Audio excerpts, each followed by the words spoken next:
A palavra está em Romanos, capítulo 12, versículo 1. Vocês podem estar se perguntando assim, mas como assim dia e noite? Culto 24 horas? Quem for encontrando e puder ficar em pé em reverência à palavra. Amém, amados? Portanto, caros irmãos, rogo-vos pela misericórdia de Deus que apresentais o vosso corpo como um sacrifício vivo, santo e agradável a Deus, que é o vosso culto lógico, e não vos amoldeis ao sistema do mundo, mas sede transformado pela renovadas as vossas mentes, para que experimente qual seja a boa, agradável e perfeita vontade de Deus. Os irmãos podem se sentar? Aqui ele está confirmando esse louvor, que suba a ti dia e noite. Paulo aqui está ensinando a gente como adorar dia e noite, né? Portanto, caros irmãos, rogo-vos pela misericórdia de Deus que apresenteis o vosso corpo como um sacrifício vivo. Bené, mas como assim sacrifício? Esse negócio de sacrifício não era antigamente que sacrificava animais? Como funciona sacrifício vivo? A partir do sacrifício de Jesus Cristo, não é mais necessário o sacrifício de animais. Mas Paulo está ensinando que nós podemos apresentar nossos corpos como sacrifício vivo. É engraçado que você for estudar um pouco, você vai ver no grego o significado das palavras. Quando diz que é para apresentar, é um significado mais forte. Ela tem um significado mais completo. Significa apresentação, dedicação, oferta. Temos uma decisão mais abrangente, uma descrição mais abrangente das virtudes proporcionadas pela ação do Espírito Santo. Mais completa, não é? Apresentar, estou aqui. Apresentar com dedicação, né? Em dar, em sacrificar, falando de sacrifício vivo. Vocês estão lembrados que o Espírito Santo habita em nós? Que ele mora dentro? E apresentar sacrifício vivo, nesse texto, está na dedicação que você faz diária, dia e noite. Né? Muita gente fala assim, gente, mas esse negócio de ser crente é muito chato. Não pode nada. Quando falam para mim que não pode nada, eu falo, não, pode sim. Eu posso todas as coisas. Mas o Senhor me permitiu ter a decisão, eu poder decidir como eu quero fazer, de que forma eu quero fazer. Como eu me decidi por ser cristão, verdadeiramente, sinceramente, eu tenho a escolha, eu posso escolher entre beber e não beber, entre me escandalizar e procurar as coisas erradas e decidir pelas coisas certas. Eu tenho a minha consciência lógica assertiva nas decisões que eu vou fazer. Eu me baseio no que Cristo colocou para mim, no meu comportamento. Né? Muitas vezes as pessoas falam assim, Benê, eu estou na fase que eu estou preferindo ter a paz do que a razão. É uma forma de sacrifício. Né? Eu já passei por experiências que eu quis ter razão e as pessoas que tinham mais sabedorias que eu preferiram pela paz para mim aprender. É difícil? É difícil. né? Você tem que engolir a seco muita coisa que você sabe que você tem razão, mas o Espírito Santo fala para você, deixa ela com a razão. Deixa ela experimentar um pouquinho da paz, deixa ela ver. Eu tive uma experiência com uma pessoa na família que, sabe quando você está naquele ponto de perder a razão, a paciência e tocar o pescoço dela com um pouquinho mais de carinho? E o Espírito Santo falou assim, vai até lá e dá um abraço nela. Gente, deu um gelo, mas não foi na espinha não, foi no estômago. Vai lá e dá um abraço.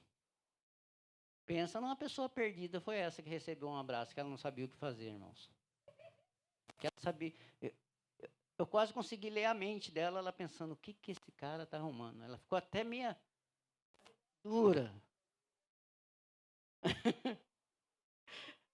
Mas Deus é maravilhoso, irmãos. Quando se refere aqui também a nós prestarmos um culto lógico, Paulo também caracteriza o culto cristão como sendo diferente do que era prestado dentro do templo. É essa forma de você permitir que através do Espírito Santo mude a forma de você pensar, né? Geralmente no mundo, acho que não sou só eu que escuto isso, muita gente escuta. Gente, mas eu não tenho direito de tomar uma cervejinha gelada? Eu não tenho direito de tomar um vinho? Eu não tenho direito de jogar? Eu não tenho direito de deixar minha família e sair com meus amigos? Ninguém está questionando aqui o seu direito. O que a palavra está trazendo é que para o seu bem é necessário que você permita que o Espírito Santo, através da mudança no teu pensamento, você consiga entender qual que é a boa vontade de Deus para a sua vida. O que Deus quer preparar na tua vida. E eu toco direto nesse assunto. Tem gente que fala assim, não, mas Deus me conhece. Deus sabe como eu sou. Deus me ama. Isso tudo é certo, irmãos. Deus sabe como você é. Deus provou o teu amor por você quando Jesus Cristo foi colocado na cruz. Ele te conhece. A parte que não é para você ficar presa a ela, que eu sou assim e vou continuar assim. Não dá para o síndrome de Gabriela. Você está aqui essa tarde, irmãos? Amém? Se você está aqui, essa palavra é para você. É necessário mudança, como para mim. Se você não permitir que o Espírito Santo venha a você e através da sua forma de mudar, de pensar, você mude as características que não são características do Espírito Santo vivendo em você,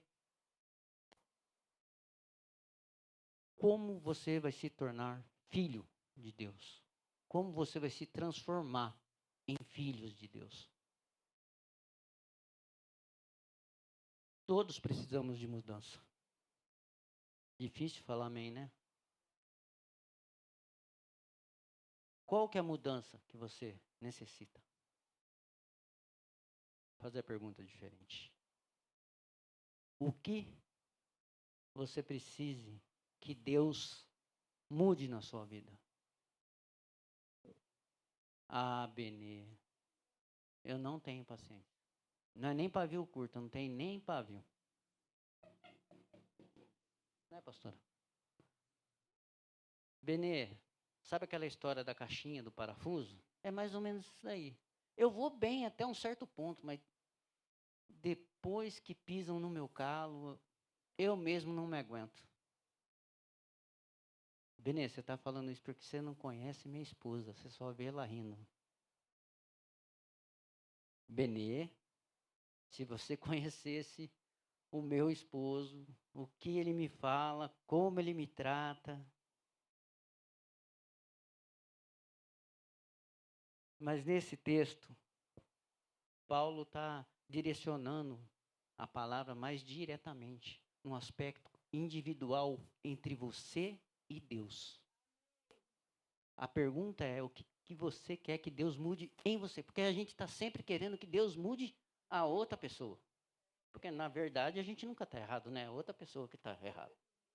Né? No máximo, ela só não me entende, mas ela que está errada. Deus dá um jeito, a gente costuma orar assim, né?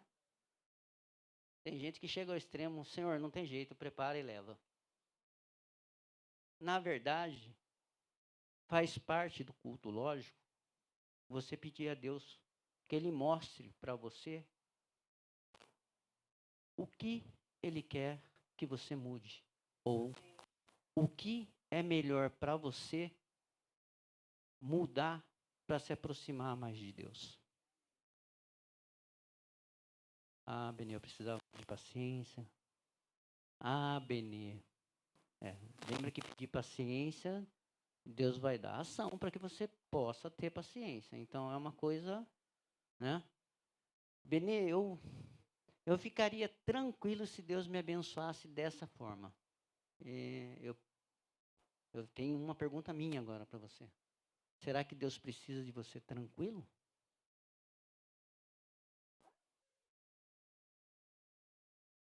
Benê, eu queria fazer mais na igreja, no corpo da igreja. Mas, na verdade, eu não tenho tempo. Se você parar para perguntar para qualquer um que faz qualquer coisa na igreja, qualquer coisa não é de qualquer jeito, que faz alguma coisa na igreja, ela vai falar que ela teve que superar alguma coisa a mais para poder ter o tempo.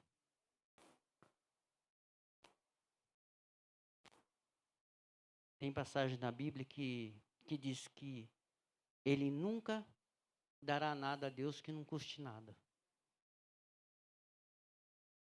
É difícil? É difícil. Mas será que Deus não está vendo? Né? A gente tem um testemunho do Valmir que ele veio aqui e ficou chorando as pitangas. Ah, que Deus, que Deus. Deus falou. Pessoa que não sabia, Deus chamou ele e falou, eu sei. Eu vejo. Na verdade, Deus está sempre vendo. Né? A gente quer se fazer de vítima, mas nosso galardoador é Deus. É Ele que vê todas as coisas. E vê numa profundidade que muitas vezes os nossos olhos não permitem. Nossa, aquele irmão lá é bênção, né? Aquele irmão vai na igreja, aquele irmão faz tudo. E na verdade não, de repente ele não tem isso no coração. E aquele irmão que não consegue fazer quase nada, o pouco que ele faz é verdadeiro, é de coração. Ele vem aqui e oferece esse culto, esse sacrifício vivo.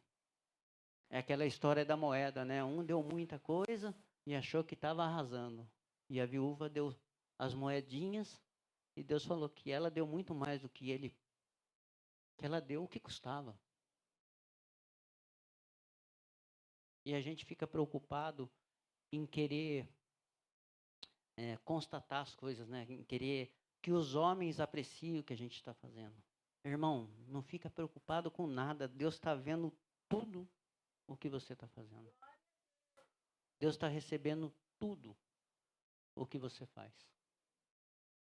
Aí um alerta. De que forma que você está fazendo? Como você está oferecendo esse sacrifício? É verdadeiro? A palavra diz que Deus está à procura daqueles que o adorem em espírito e em verdade.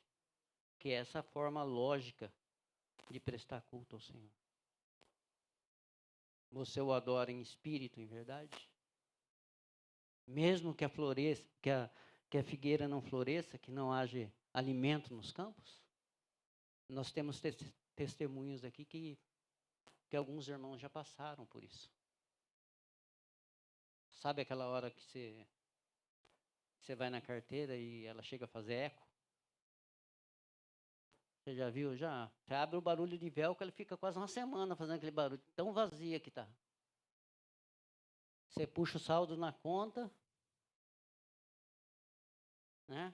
Antigamente, quando você era bom na conta, tinha dinheiro, você ia no banco, a agência, o gerente chamava você para tomar um cafezinho. Né? Quando começava a ficar negativo, ele nem olhava para você, você entrava, ele já virava de costas, já para não nem te dá atenção. Como que está a sua vida nessa parte? Quando está tudo bem, você é um crente fervoroso, você é um cristão, você é um irmãozinho bacana. Quando as coisas pendem na sua vida e fica difícil, você se transforma? A sua alegria no Senhor diminui? A sua vontade de ajudar um irmão que está necessitado cessa por causa das suas condições? A sua obediência a Deus fica difícil? A gente torna novamente a dizer, aquele irmão faz porque para ele está fácil, né? Ele ajuda na igreja porque a empresa dele está indo bem. Ele tem tempo. Ele nem tem filho. Como é que eu vou ajudar com 3, com 4? Como? Mas quando você olha para a história, você tem que ver que aquele irmão que é abençoado, que a empresa está indo bem, que ele consegue ajudar, você tem que somar a história inteira. Se você vê só parte da história, você não consegue apreciar o trabalhar de Deus na vida da pessoa. Quantos anos foram sem salários, irmão? E eu não aguentaria, acho que 2 meses, irmão. Você ficar 3 anos, ou 4 anos, ou 1 ano sem salário. Dá para pensar, Carol? Só pensar, né? Tem que somar todas as coisas. Ou aquele irmão sobe lá e... Cara, aquela irmã louva demais. Deus usa ela. Olha para a história inteira, irmãos. Olha para o sacrifício diário. Às vezes tem que deixar o esposo em casa. Às vezes é bom, às vezes não, né? Mas às vezes tem que deixar o esposo em casa, deixar os filhos, vir para o ensaio. O som ficou bacana. Olha para a história dos irmãos. O irmão tem que vir aqui ligar a mesa, ficar aqui, ele cobra o escanteio e corre para cabecear. E tem que apitar às vezes, porque é só ele para mexer na mesa, abrir o culto, ir buscar a esposa em casa. Isso tudo Deus vê, irmãos. Sacrifício vivo. A pregação, quem prepara a pregação, quem traz a pregação. Ninguém tem tanto tempo para ficar sentado. A gente conta com a oração da igreja, a gente conta com o direcionamento do Espírito Santo, né? As dúvidas que a gente liga e procura tirar. E ninguém está livre disso. E que bom que a gente pode contar com isso. Faz parte. E a gente observa o quão gostoso é quando a gente vem num culto, irmãos. A gente vem para apresentar, né? Como está aqui, apresentar os nossos corpos como sacrifício vivo. E chega aqui, a gente é abençoado com o Senhor. Com o carinho, com a dedicação, com o zelo que Ele tem com a gente. Como as coisas se encaixam, o louvor, a palavra de abertura. Ontem, durante o churrasco, lá o que o Valmir falou. Não precisa ser uma coisa chata, não, irmãos. Estavam todo mundo lá, bem, sem a necessidade de bebida alcoólica, sem a necessidade de pornografia, sem necessidade de droga, sem necessidade de falar mal da vida do outro. É lógico que tem umas brincadeirinhas, né, irmão? A gente brinca de leve, né? Que a irmã queria se batizar na aposta, né, irmão? Tem engraçadinho. Um irmão que fala que a Claudete pisou no barro da arca e estava... É, tem as coisas que acontecem. Mas eu estava conversando com o pastor, como que é o nome dele, pastor? O Assino, e falando para ele a respeito de ovelha, de gado, né? E falando para ele, né? O pastor, o dono do gado, o dono das ovelhas, sabe o que cada ovelha precisa, irmãos. Só de bater o olho, ele sabe que aquela ovelha lá não pode, você não pode levar ela para um pasto mais verde, porque vai dar uma dor de barriga nela. Ele sabe que aquela outra ovelha precisa de leite mais forte, ela não pode ficar num broto de capim mais novo. Ele sabe que aquela ovelha não pode beirar uma mata, porque lá tem um lobo. E a gente, como ovelha, não, eu quero é pastar na sombra, eu vou beirar a mata lá, que eu vou me lascar inteira na boca do lobo. Você não pensa nisso.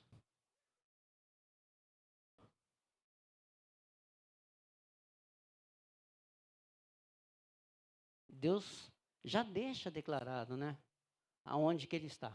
Da onde que ele está, ele vê melhor, né?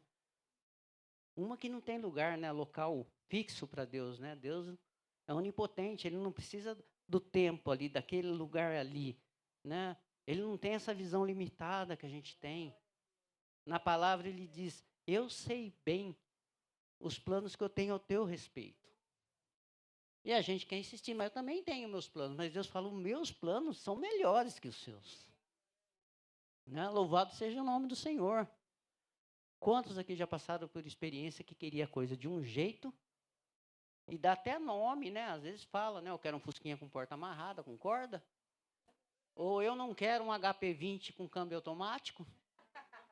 E quando Deus dá, fica com cara de bobo e fala assim: gente, não é que é melhor isso aqui?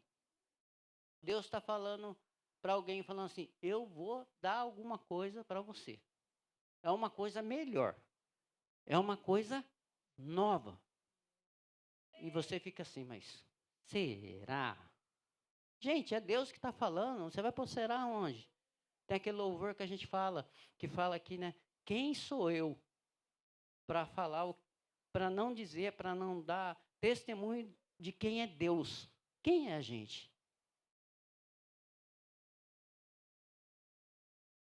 Quando você é pai, você aprende como melhor é seu filho. Não é assim? Quando a gente é só filho, só a gente tem uma visão, né?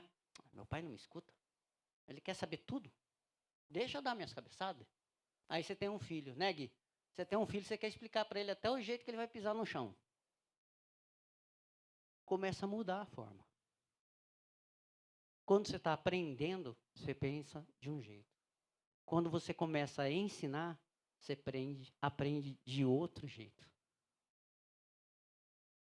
Quando você é filho, você quer se comportar de uma forma. Quando você é pai, você quer se comportar de outra. Né? Tem o pastor Carlos Eduardo que ele fala assim: no meu tempo, meu pai me batia, eu não podia nem olhar torto que eu batia. Hoje, eu não posso bater no meu filho, né? Ele fala que ele não quer justiça, que ele quer vingança. Porque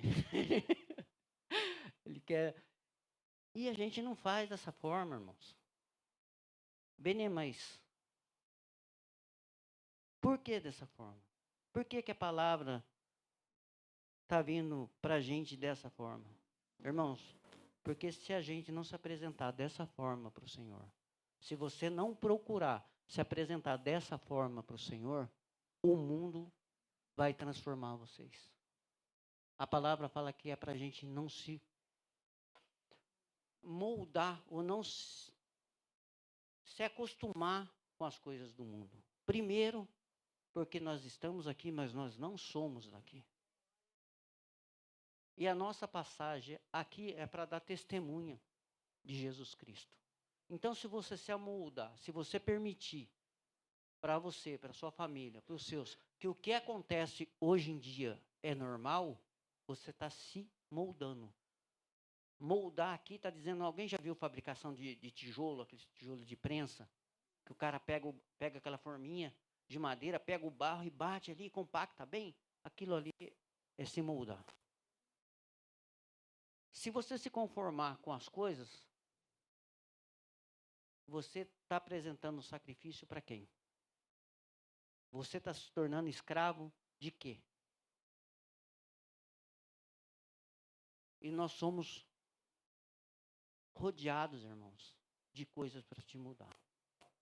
Se você assiste a televisão secular, ela está te moldando. Se você entra nas redes sociais e pratica aquilo, você está sendo moldado. Se você começa a ter os seus pensamentos e a condução do seu casamento vai pelo princípio que você acha certo e lógico. Se não for de Deus, você está sendo moldado. Se você, varão,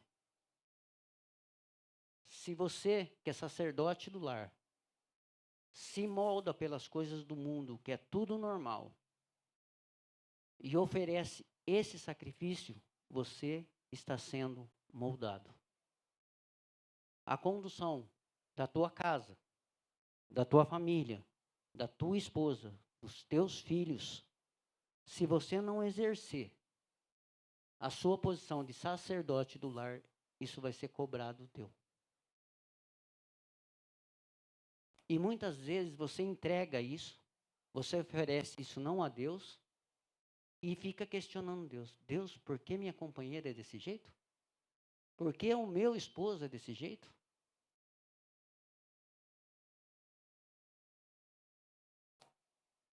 Quem é filho, eu acho que aqui são muitos poucos, né? Na época da gente, meu pai entrava na sala, só o olhar dele, eu já sabia para onde que eu tinha que ir e não precisava nem falar nada.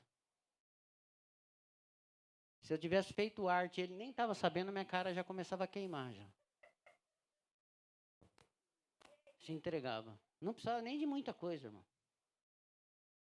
O olho já enchia de lágrimas antes dele abrir a boca. Qual que é o comportamento dos filhos hoje em dia? O Carlos Duarte fala também que hoje em dia filho é hóspede em casa, né? Entra, faz o que quer, dorme até a hora que quer.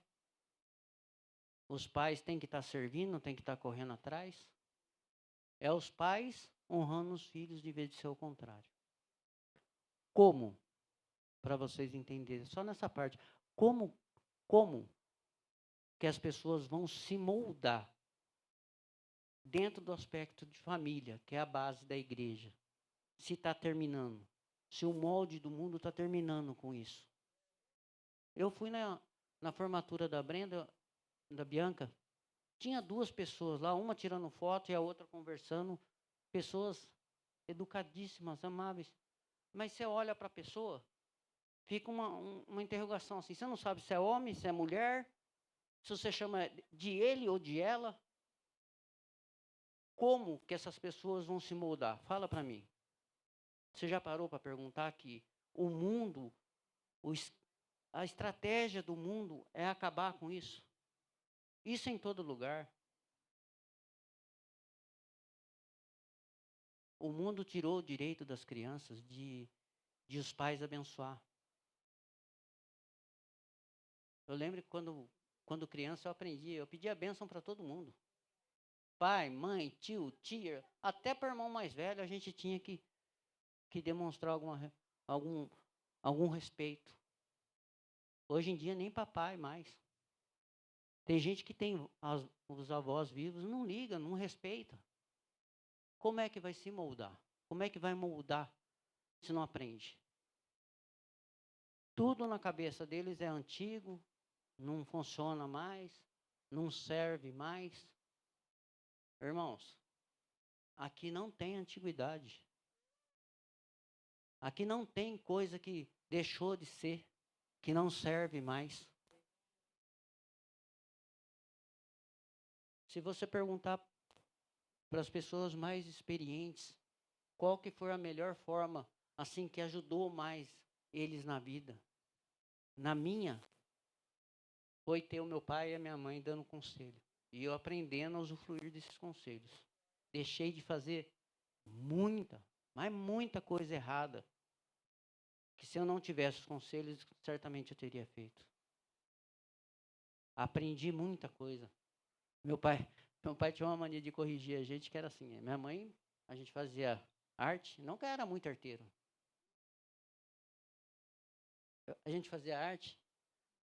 Meu pai chegava em casa, ela sentava. Eu estou até vendo ela sentada na mesa assim, dando uma arrumadinha na toalha. O seu filho, eu passava a ser órfão de mãe, né? O seu filho fez isso.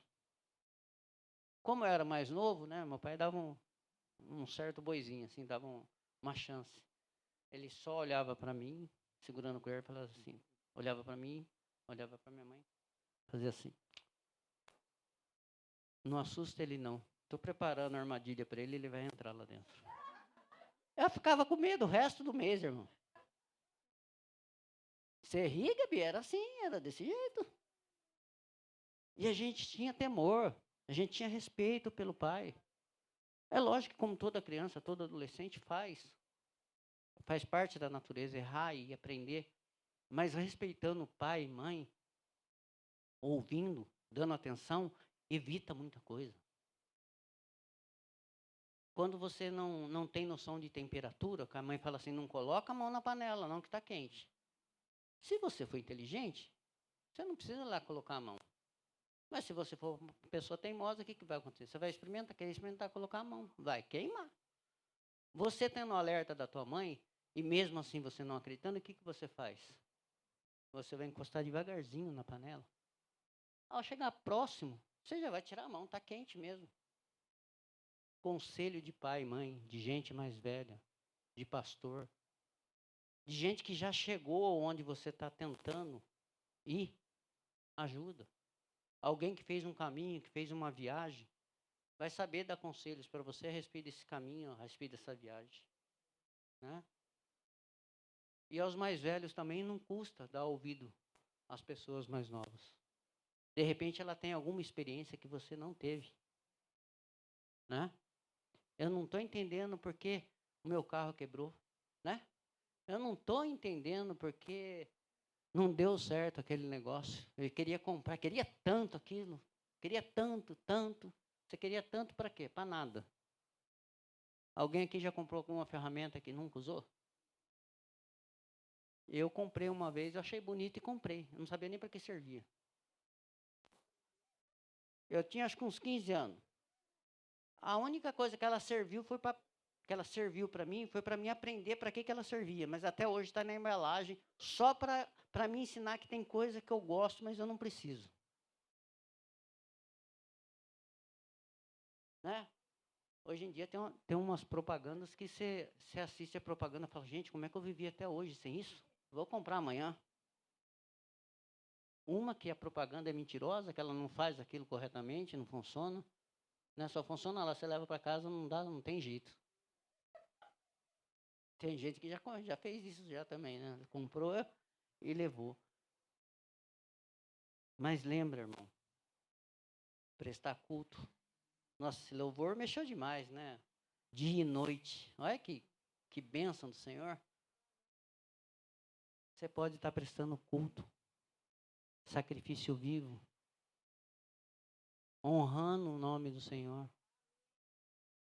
E muitas vezes você está fazendo e você não tem a visão do que isso está acontecendo. Deus mexeu demais comigo uma vez. Eu estava no terreno que eu tenho em Hortolândia, eu estava trabalhando próximo do muro. Acho que eu estava cavando, fazendo um buraco para colocar algum cano, alguma coisa. E tinha um pessoal na igreja na frente e eles estavam louvando. Cara, o ensaio daquele louvor, aquele louvor, aquela adoração que eles estavam fazendo, mas, sabe, foi um acalento tão grande, foi uma doçura tão grande, um aconchego tão grande, que eu me fortaleci naquilo. E Deus trabalha dessa maneira. De repente você está dando um testemunho na sua vida, falando com a pessoa do teu lado. E talvez o efeito que está fazendo a outra pessoa que está ouvindo é maior do que nessa que você está falando. E Deus trabalha dessa forma. Muitas vezes, ao você deixar a razão para ter a paz, vai mexer com a pessoa que quer tanto a razão e vai mexer com aquela pessoa que está do lado, olhando e falando, mas cara, ele tá com a razão e está permitindo que a outra pessoa fique com a razão para ter paz. Que coisa diferente, né? O que tem de diferente nessa pessoa? Eu precisava disso. Quantos aqui já sentiram numa conversa com outra pessoa e falar assim, cara, tem alguma coisa diferente nessa pessoa. Aonde que ela conseguiu isso?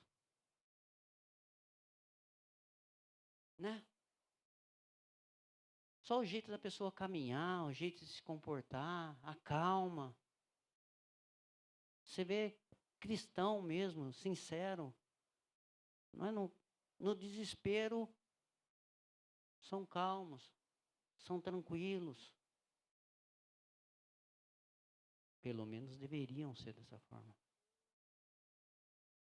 A palavra que a gente às vezes reclama, né? Deus, por que comigo? Porque tem que fazer assim, eu tenho que dar perdão, eu sou humilhado e tenho que correr atrás, eu sou constrangido e tenho que correr atrás. E nesse texto,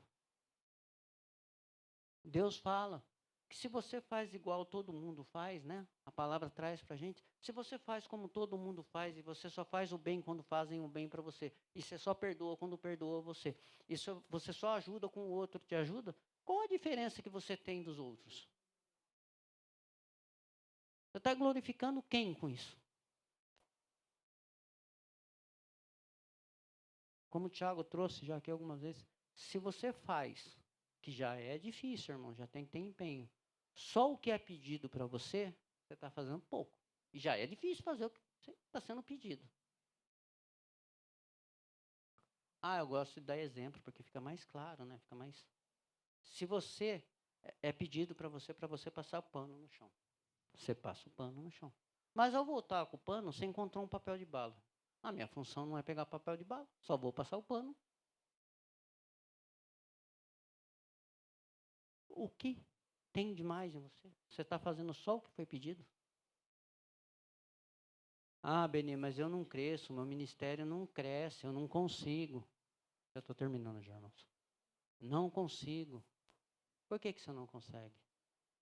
Deus está falando para você que você pode fazer mais com Ele, na presença dEle, do jeito que Ele está te colocando, consagrando o seu corpo para Ele. Beni, mas eu não tenho saúde para isso. Irmãos, você está fazendo dessa forma? Você está apresentando culto agradável a Deus com o teu corpo? Teu corpo, eu estou falando tudo, irmãos.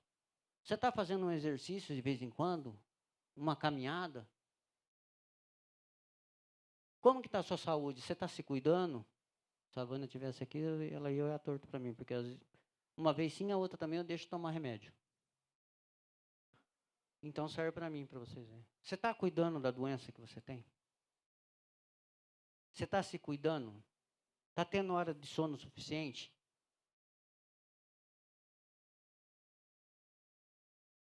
Está se cuidando e não tomar chuva, Felipe?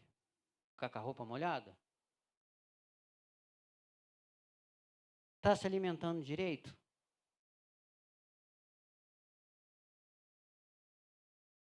Tem que se cuidar, irmãos. Beni, mas né, demorei tanto para conseguir essa barriguinha. Está te fazendo bem a barriguinha? Você foi no médico, o que ele falou? Está te fazendo bem? Ou está acabando com o seu joelho? Está acabando com as suas costas?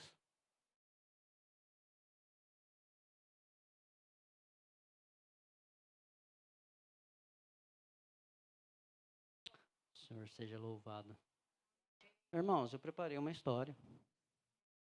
Mas o Espírito Santo falou que não é essa história que está aqui. A hora que eu estava terminando, ele falou, não quero essa daqui. Essa que está aqui seria das 3 árvores. Ele quer que eu conte a do prego.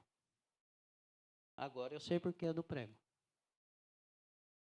Tinha um fazendeiro, uma fazenda bem sucedida, produtiva, tinha de tudo. Era aquele lugar que uma família podia morar tranquilamente, que teria o sustento da terra, teria o gado, teria o ovo, teria galinha, tudo. Pode-se dizer autossuficiente. Pessoas simples eram dono daquela fazenda. E certa vez chegou um rapaz rodeando essa fazenda, gostou muito e resolveu fazer uma proposta para a fazenda. Chamou o proprietário e disse: tenho interesse nessas terras.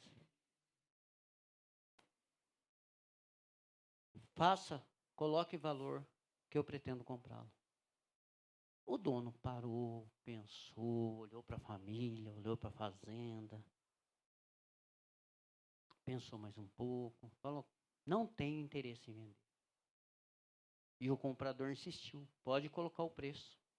Gostei do lugar, gostei da fazenda, compro de porteira fechada.